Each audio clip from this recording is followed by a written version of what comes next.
Puji nama Tuhan, kita bersyukur saudara ya. Hari-hari ini bukan hari yang makin enak ya, makin sulit. Dan kita di lockdown makin ketat ya. Jam 2 semua kegiatan harus selesai, tidak ada yang keluar, tidak ada yang kesana kesini. Tadi malam saya dengar itu pengumumannya, dan saya katakan luar biasa. Orang makin kesulitan, makin ditutup dalam rumah ya. Jadi ini adalah apa saudara? Satu pembelajaran bagi kita. Yesus adalah jaminan bagi kita. Yesus adalah pegangan dalam hidup kita ya. Oleh sebab itu saudara, sesulit apapun keadaan kita, jangan lepaskan Yesus ya. Jangan tinggalkan Yesus. Miliki dia dalam kehidupan. Karena cuma Yesus yang menjadi kekuatan bagi kita. Kita sangat membutuhkan Tuhan. Amin saudara. Kita sangat membutuhkan Tuhan. Kalau orang yang membutuhkan Tuhan, dia akan datang kepada Tuhan. Kalau orang gak butuh Tuhan, dia gak datang sama Tuhan. Kalau kita butuh sesuatu, kita datang kepada kebutuhan kita. Amin saudara. Begitu juga jika kita butuh Tuhan, pasti kita datang kepada Tuhan. Baik, puji nama Tuhan saudara. Mari kita bersyukur dan kita buka firman Tuhan dari Roma pasal yang ke-12 ayat 1 sampai ayat yang kedua ya. Baik, saya boleh baca. Persembahan yang benar ya. Karena itu, saudara-saudara, demi kemurahan Allah, aku menasihatkan kamu supaya kamu mempersembahkan tubuhmu sebagai persembahan yang hidup, yang kudus, dan yang berkenan kepada Allah. Itu adalah ibadahmu yang sejati. Janganlah kamu menjadi serupa dengan dunia ini, tetapi berubahlah oleh pembaharuan budimu, sehingga kamu dapat membedakan manakah kehendak Allah, apa yang baik, yang berkenan kepada Allah, dan yang sempurna. Berdasarkan kasih karunia yang dianugerahkan kepadaku, aku berkata kepada setiap orang di antara kamu, janganlah kamu memikirkan hal-hal yang lebih tinggi daripada yang patut kamu pikirkan, tetapi hendaklah kamu berpikir begitu rupa sehingga kamu menguasai diri menurut ukuran iman yang dikaruniakan Allah kepada kamu masing-masing. Saudara, di sini tentang persembahan ya. Persembahan di hadapan Tuhan. Mempersembahkan korban adalah bagian penting dalam agama Yahudi. Bahkan dari agama manapun pasti, kalau kita datang beribadah, kita datang menyembah Tuhan, pasti ada satu korban ya yang dipersembahkan. Saudara, ada satu korban yang dipersembahkan ya. Tapi Paulus mengatakan di sini ya, untuk orang percaya, orang beriman tidak perlu lagi mempersembahkan binatang untuk menyenangkan hati Tuhan. Kalau dulu orang Yahudi mempersembahkan korbannya, dia sembelih domba, dia sembelih binatang. Untuk apa? Menjadi korban yang harum di hadapan Tuhan. Ini yang dulu dilakukan orang Yahudi. Tetapi menurut Paulus sekarang tidak itu lagi. Kita tidak perlu mengambil binatang, kita sembelih, kita berikan untuk korban persembahan kita di hadapan Allah. Bukan itu. Tetapi Tuhan mau berikan hidupmu, berikan dirimu, berikan sepenuhnya kehidupanmu kepada Tuhan. Dikatakan apa? Itu adalah apa? Persembahan yang hidup. Persembahan yang hidup. Itu adalah ibadahmu yang sejati. Dan Tuhan mau persembahan yang kudus, yang berkenan di hadapan Allah. Saudara, apa yang kudus yang berkenan di hadapan Allah? Pertama, kita dari dalam. Amin saudara. Dari dalam ini, yang kudus, yang berkenan kepada Allah. Kita bisa nampak, kelihatan begini, datang beribadah, tapi dalam hati siapa yang tahu? Siapa yang tahu? Tuhan mau melihat yang dari dalam kudus, benar-benar kudus. Kekudusan dari dalam akan mempengaruhi keluar, ya, akan memancar keluar. Bukan dari luar masuk ke dalam, tapi dari dalam ini akan memancar keluar. Jika hati kita kudus, kehidupan kita kudus, maka itu akan memancar. So, tentang kekudusan hanya kita dengan Tuhan yang tahu. Saudara tidak tahu batas kekudusan saya sampai di mana. batas kekudusan saudara sampai di mana saya tidak tahu. Tapi saudara tahu, ya, ukuran saudara di hadapan Tuhan, saudara yang tahu dengan Tuhan. Ukuran keadaan saya yang tahu di hadapan Tuhan dan dengan Tuhan. Ini saudara, ya. Oleh sebab itu saudara, lebih baik kita mempersembahkan diri kita, seluruh hidup kita dalam pelayanan yang hidup kepada Allah. Pelayanan yang hidup kepada Allah. Ini, ya. Jadi saudara, Tuhan minta di sini dikatakan supaya kamu mempersembahkan tubuhmu sebagai persembahan yang hidup, saudara, bukan persembahan yang mati.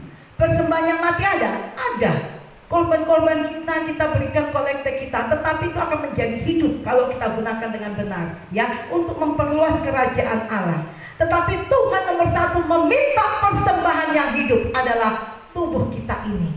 Oleh sebab itu kita jaga tubuh kita. Jangan pakai untuk kecemaran, tapi pakai untuk kekudusan, untuk memuliakan Allah. Makanya pemuda-pemudi yang pacaran jangan seneng, ya, mek sana pegang sini. Perempuan jaga dirimu. Jangan mau dipegang laki-laki sembarangan, ya. Jangan mau dipegang.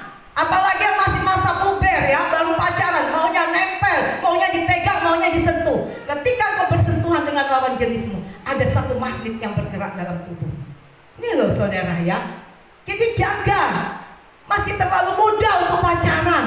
Nanti gak kudus tubuhmu di hadapan Tuhan. Nanti gak kudus kehidupanmu di hadapan Tuhan. Halo, pendeta juga hamba Tuhan. Amin. Oleh sebab itu, hiduplah takut akan Tuhan.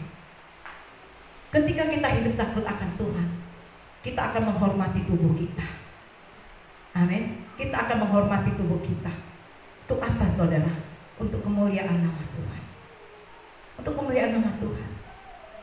Jadi jangan buat maunya nempel kayak perangko sampai pandangan orang pun risih. Saudara, ingat saudara, tubuhmu adalah bait Allah. Tubuhmu adalah tubuh Kristus yang harus dipakai untuk memuliakan Kristus, yang kita tunjukkan di depan orang. Ini loh tubuhku, ini loh hidupku. Ini saudara, ya, ini hidupku untuk Tuhan.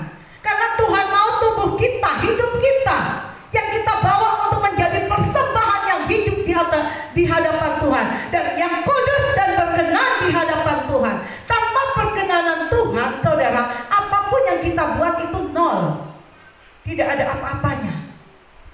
Tanpa perkenanan Tuhan, saudara, ya, itu adalah ibadahmu yang sejati. Ternyata ibadah yang sejati adalah kita, seluruh kehidupan kita bawa datang kepada Tuhan, termasuk hati kita. Jangan begini saudara, kita ada di sini tapi hati kita ada di sana. Saya pernah sampaikan, ya, yang begini hanya perumpamaan, ya. Ketika hari Minggu dia tidak ibadah, pendeta datang kunjungi, dia bilang begini, Pak Pendeta, selamat siang. Minta maaf tadi saya nggak ke gereja Pak Pendeta. Tapi walaupun saya nggak ke gereja, hati saya ada di gereja walaupun saya di kebun. Ini saudara, ya, daripada saya di gereja tapi hati saya di kebun, mana lebih baik? Dia katakan begitu. Satu pembelaan yang luar biasa saudara, ya. Jadi jangan demikian saudara. Seluruh hidupmu berarti tidak ada hatinya di sana, di sini, di sana, di sini, ya. Seluruh hidup kita. Jangan hatinya ketinggalan di rumah saudara. Bawa semuanya kepada Tuhan. Tuhan gak bilang bawa seluruh hartamu, uangmu kepadaku. Tuhan gak bilang begitu.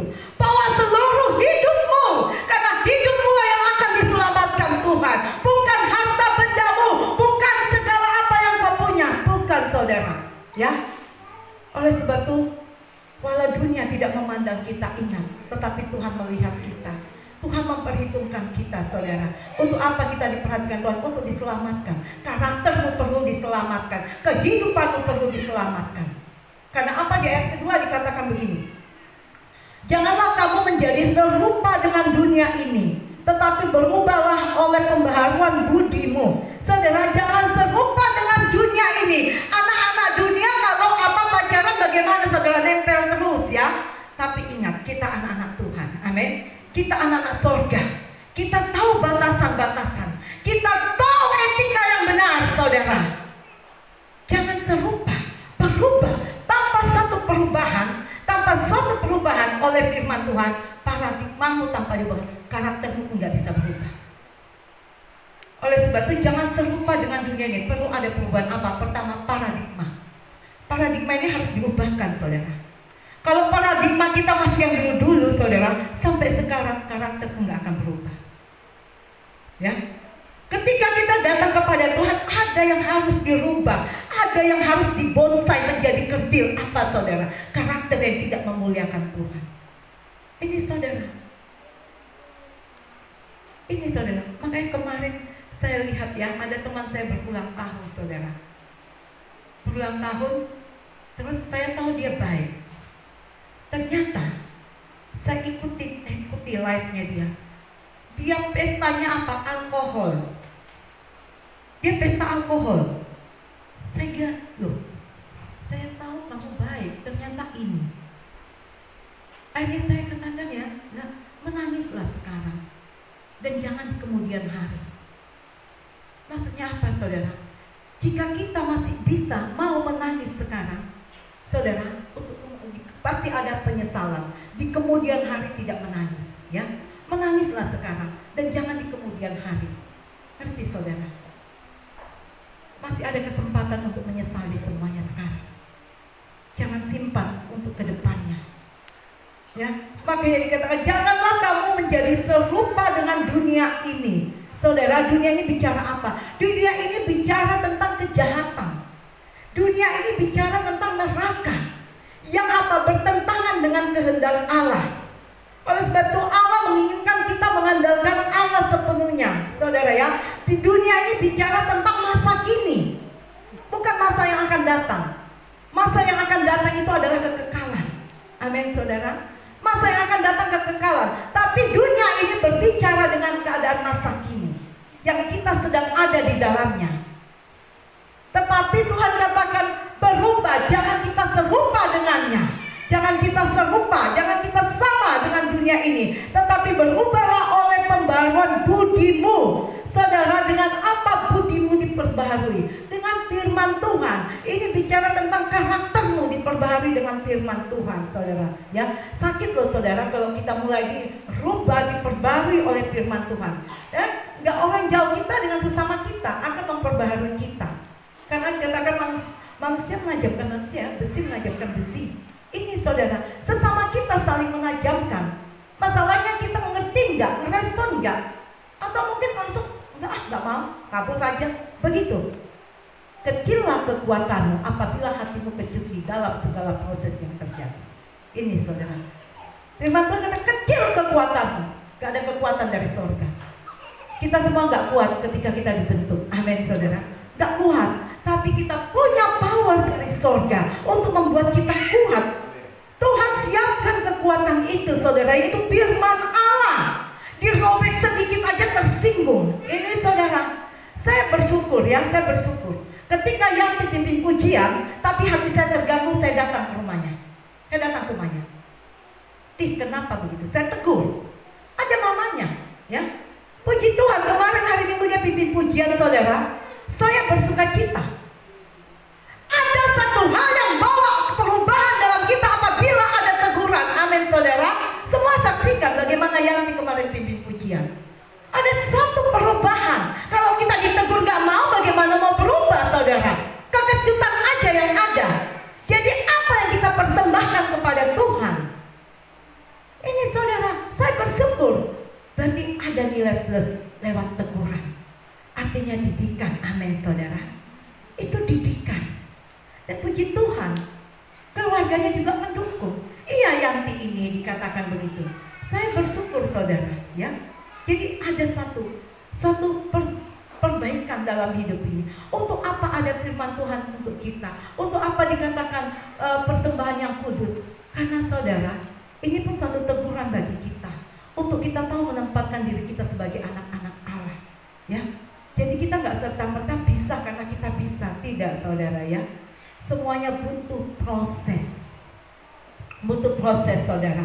Dan Tuhan mau ada satu perubahan oleh kebenaran firman Tuhan yang kita dengar, saudara.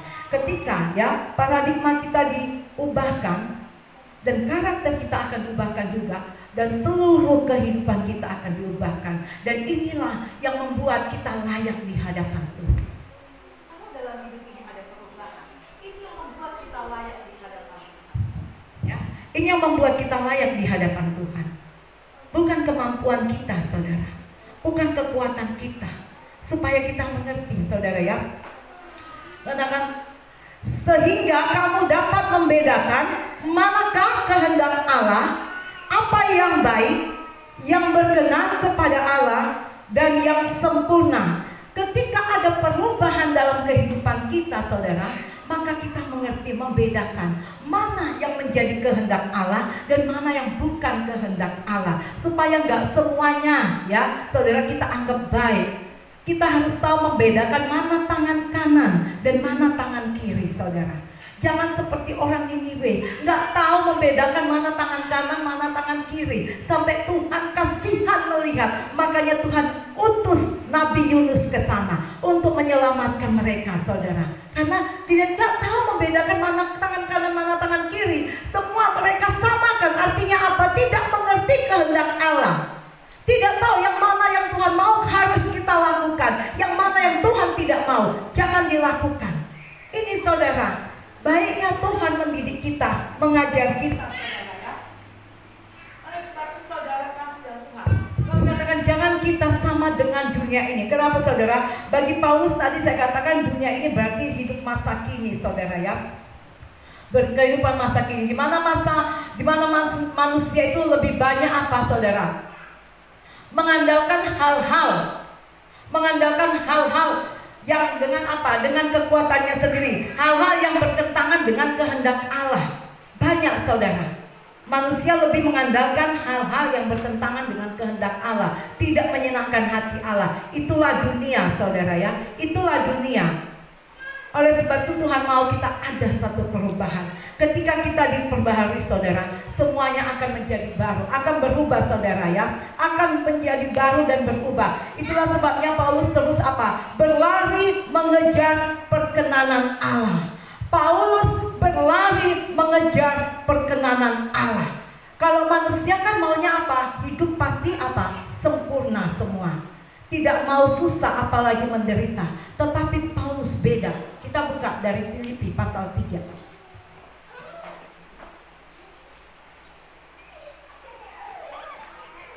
Filipi pasal 3, saudara ya. Dari mulai ayat yang ke-10. Saya bacakan firman Tuhan. Yang kukehendaki ialah mengenal Dia dan kuasa kebangkitannya dan persekutuan dalam penderitaannya.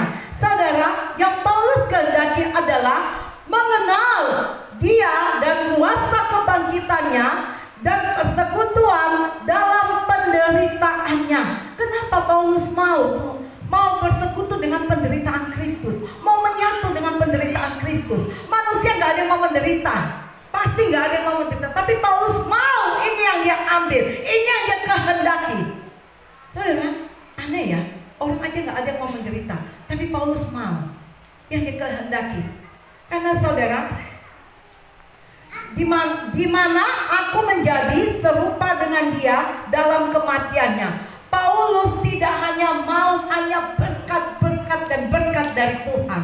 Saudara, jika ada orang yang hanya menginginkan berkat dari Tuhan, dia adalah orang yang keliru, dia adalah orang yang salah, dan dia adalah orang yang bodoh, saya katakan. Kenapa, saudara? Kadang-kala kalau kita sedang menuntut berkat terus dari Tuhan, bukan berkat yang datang, kesulitan yang datang. Tapi ketika engkau mengerti kehendak Allah seperti Paulus, menyatu dengan kematiannya, dikatakan dengan penderitaannya, maka dia akan tidak menyatu hanya dengan janji berkat saja, saudara. Makanya Paulus menyatu dengan kematian Kristus. Apa yang terjadi? Dia menjadi rasul yang luar biasa, dan dia menerima kepercayaan Tuhan yang lebih besar. Kenapa dia mau menyatu dengan penderitaan Kristus? Supaya juga dia hidup bersama dengan Kristus, tinggal bersama dengan Kristus, memerintah bersama dengan Kristus. Ini saudara, ya. Jadi jangan cuma berkat. Saya katakan, ketika engkau hidup benar, berkat akan mengikuti engkau. Tapi ketika engkau hidup tidak sesuai dengan kehendak Allah, mulai nuntut berkat-berkat, saudara, engkau akan menjadi orang yang stres, depresi, karena tidak akan kesampaian gitu. Ya, Oleh sebab itu belajar untuk apa? Menyatu dengan Allah, menyatu dengan firman-Nya. Jangan untuk berkat terus, saudara. Saya bilang orang Kristen yang cuma nuntut berkat itu orang miskin, saya katakan ya. Kenapa, saudara? Ingat, Tuhan tidak hanya menjanjikan berkat, ya. Masuklah di dalam dimensinya Allah, maka engkau akan melihat, engkau akan mengetahui semuanya. Bagaimana kita harus hidup. Masuk dalam dimensinya Allah, saudara, maka engkau akan melihat segala perkara, saudara. Ayat yang ke-11 demikian. Supaya aku akhirnya beroleh kebangkitan dari antara orang mati. Tujuan Paulus mau menyatu dengan Allah, mau mengenal Allah dan menyatu dengan penderitaannya. Satu, supaya dia beroleh kebangkitan dari antara orang mati. Maksudnya apa, saudara? Dia tidak masuk dalam kebinasaan, tapi dia masuk dalam kebangkitan pertama ketika Tuhan datang. Orang yang bangkit dalam kebangkitan pertama, dia memerintah bersama dengan Allah. Dia tidak masuk dalam penghukuman, dia tidak dihakimi, dia tidak disiksa, tapi masuk dalam kebangkitan pertama. Saudara, dalam hidup ini yang penting adalah apa? Kita diselamatkan. Terus yang lain nggak penting. Penting. Tuhan tahu ketika kita hidup dalam kebenaran Tuhan, Tuhan tahu bagaimana cara untuk memelihara kita. Ini saudara, ya. Bukan kita yang memelihara hidup kita, tapi Tuhan. Oleh sebab itu jangan pernah menyatakan saya hidup karena saya bisa karena saya. Tidak, saudara, ya. Semua kan sekecil apapun. Pernah saya katakan, kalau rumput saja tumbuh atas seizin Tuhan, bagaimana kita manusia? Ya, rumput saja tumbuh atas seizin Tuhan. Kalau Tuhan tidak kehendaki, itu tidak akan terjadi. Kesulitan sekarang, kita mau menangis seperti apa? Kalau memang Tuhan kehendaki, makanya terjadi ini.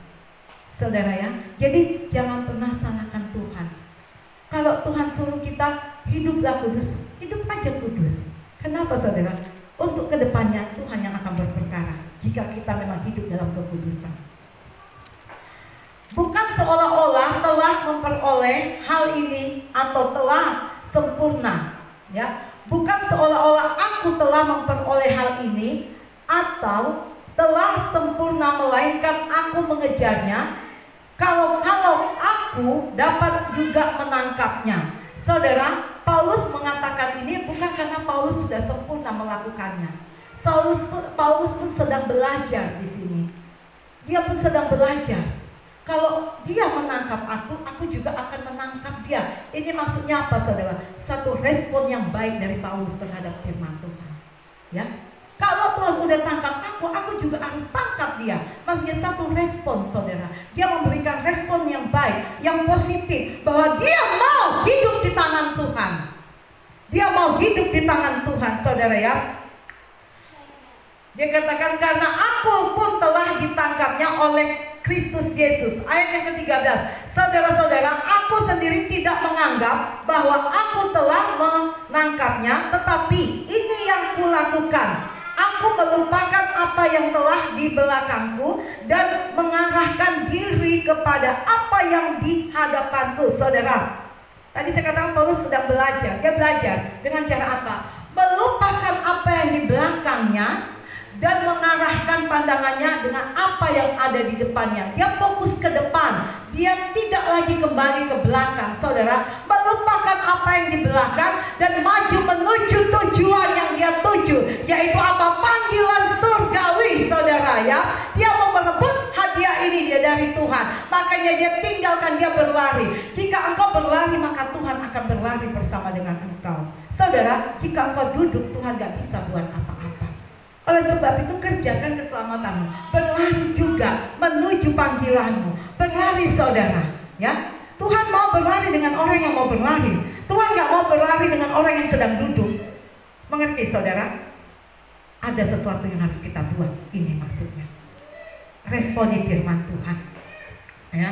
Dia melupakan apa yang di belakang, saudara. Kenapa? Dia mau pindah, gak mau di belakang lagi, tapi mau di depan. Amin, saudara. Jangan mau di belakang terus, saudara.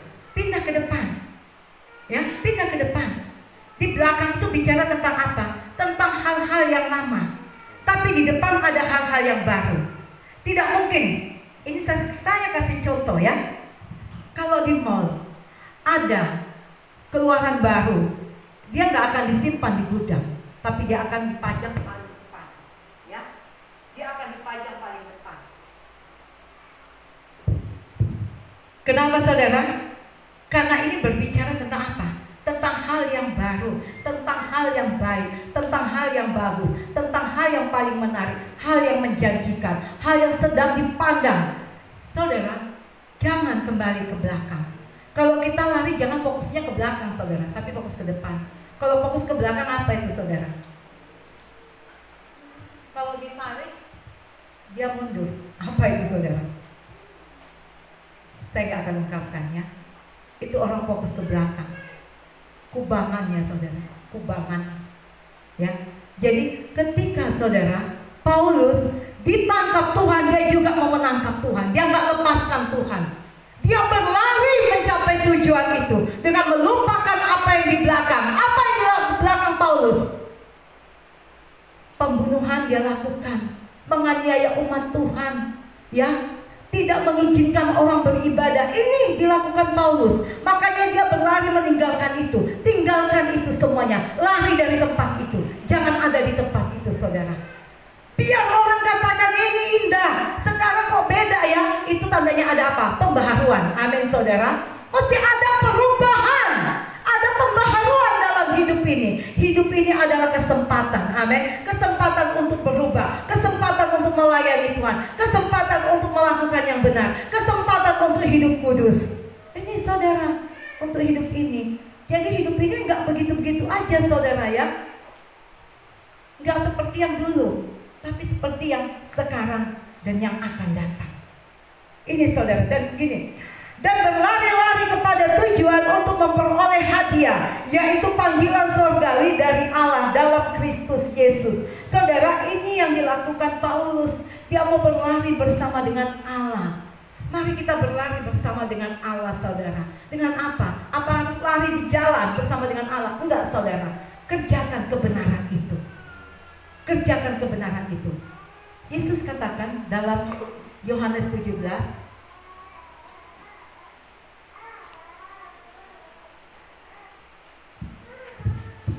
ayat yang ke-11 ya.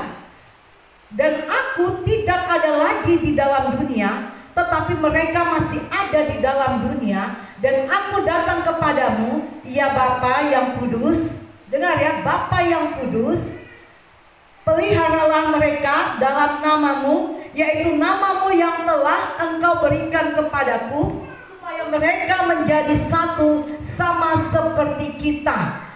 Saudara, Yesus katakan aku tidak ada lagi di dalam dunia, tapi mereka ada di dalam dunia. Tetapi pelihara mereka ya Bapa. Kita masih ada di dalam dunia. Makanya kalau orang kayak hidup kudus, Bu Pendeta, kita masih ada di dunia ini. Tapi Yesus katakan ada yang memelihara kita di dalam dunia. Dan diri kita dipelihara dalam kebenaran. Kebenaran itu apa? Kebenaran adalah firman Tuhan. Kita dipelihara oleh kebenaran firman Tuhan di dunia ini. Makanya saya katakan, orang bilang, Bu Pendeta, kita masih di dunia, tapi ada firman Tuhan, ada kebenaran untuk menuntun kita. Ya, dikatakan begini ya, ayat yang ke-15, aku tidak meminta supaya engkau mengambil mereka dari dunia, tetapi supaya engkau melindungi mereka daripada yang jahat. Tuhan melindungi kita daripada yang jahat. Meskipun kita ada di dunia, kita nggak diambil dari dunia, tapi kita dilindungi Tuhan. Jadi jangan pakai dalih kita masih ada di dunia, tetapi ada perlindungan Tuhan bagi kita. Ini saudara. Jadi orang sering ya nggak terima kalau dikatakan hidup kudus. Bagaimana? Kita masih ada di dunia kok, tapi kita dilindungi oleh Tuhan dari yang jahat. Makanya saya katakan kita tidak bisa merubah sistem dunia ini. Tidak bisa, siapa yang bisa? Tapi kita bisa menghindari diri dari sistem itu. Amin saudara. Maksudnya jangan melibatkan diri dalam sistem yang Tuhan tidak mau. Ini nggak bisa kita rubah, tapi kita hindari bisa, kita atasi. Diri kita yang kita atasi. Itu maksudnya. Jangan bergabung dengan sistem yang Tuhan tidak mau. Ini saudara. Dan di ayat yang ke-16, mereka bukan dari dunia, sama seperti seperti aku bukan dari dunia. Kuduskanlah mereka dalam kebenaran. Firman-Mu adalah kebenaran. Jadi engkau tidak bisa hidup kudus tanpa firman Tuhan. Untuk engkau menyatakan engkau kudus dari dirimu sendiri sampai kapanpun engkau tidak bisa. Tetapi butuh firman Tuhan yang akan menyertai kita, yang akan memimpin hidup ini dalam kekudusan. Jangan pikir saudara, begini sedikit aja, orang kan gak lihat, tapi Tuhan lihat saudara. Tuhan lihat, ya. Jadi hidupmu dipimpin oleh kebenaran. Kebenaran itu adalah firman Tuhan, sehingga kau dikuduskan dalam kehidupanmu. Makanya setiap hari kita ampuni Tuhan. Hari ini Tuhan, apa yang kubuat salah, ampuni aku Tuhan. Ampuni aku Tuhan. Ini saudara, Tuhan baik. Tapi Tuhan, jangan pakai kebaikan Tuhan untuk terus-terusan apa? Minta ampun. Ya. Jangan pakai kebaikan Tuhan untuk terus-terusan minta ampun, saudara. Ya. Saudara kasih dalam Tuhan. Inilah yang membuat Paulus apa? Dia lebih memilih menderita bersama dengan Kristus supaya dia mendapat perkenanan dari Allah. Ya. Dia mau mendapat perkenanan. Hidup ini tanpa perkenanan Tuhan, saudara, sia-sia saudara ya. Sia-sia saudara tanpa perkenanan Tuhan. Jadi kita hidup ini berlomba-lomba untuk kita hidup dalam perkenanan Tuhan saudara ya. Supaya kita tidak melakukan apa yang jahat di mata Tuhan. Dalam hidup ini ketika kita mengenal firman Tuhan akan apa? Membuat kita mengalami satu perubahan. Tadinya mungkin kita orang yang tidak mengerti apa-apa, sekarang diubahkan karena apa? Ada pembaharuan dari firman Tuhan. Oleh sebab itu saudara kasih dalam Tuhan, saya katakan baca firman Tuhan. Kita tidak bisa baca sekaligus. Mungkin kalau kita baca 2 ayat dan 2 ayat ini membawa satu perubahan bagi kita, itu luar biasa saudara. Ya, 1 ayat firman Tuhan bisa mengubah karakter manusia. Sebab saya katakan tidak ada manusia yang bisa merubah manusia, tetapi hanya firman Tuhan yang bisa merubah manusia. Oleh sebab itu jangan abaikan firman Tuhan. Jangan tinggalkan Tuhan saudara ya. Dimana Paulus terus mengejar ya perkenanan Tuhan. Dalam hidup ini, hidup yang serba sulit ini, kita membutuhkan apa saudara? Perkenanan Tuhan. Oleh sebab itu saudara, berlarilah bersama dengan Tuhan. Kejarlah perkenanan Tuhan dalam hidup ini. Supaya setiap apa yang kita kerjakan saudara, semua apa? Untuk hormat dan kemuliaan nama Tuhan. Kita harus ada di dalam Kristus saudara. Kita harus ada dalam perkenanan Kristus. Ya, karena jangan lagi di belakang. Jangan lagi pada yang lama. Karena dikatakan ya, siapa yang ada dalam Kristus dia adalah ciptaan baru. Yang lama sudah berlalu.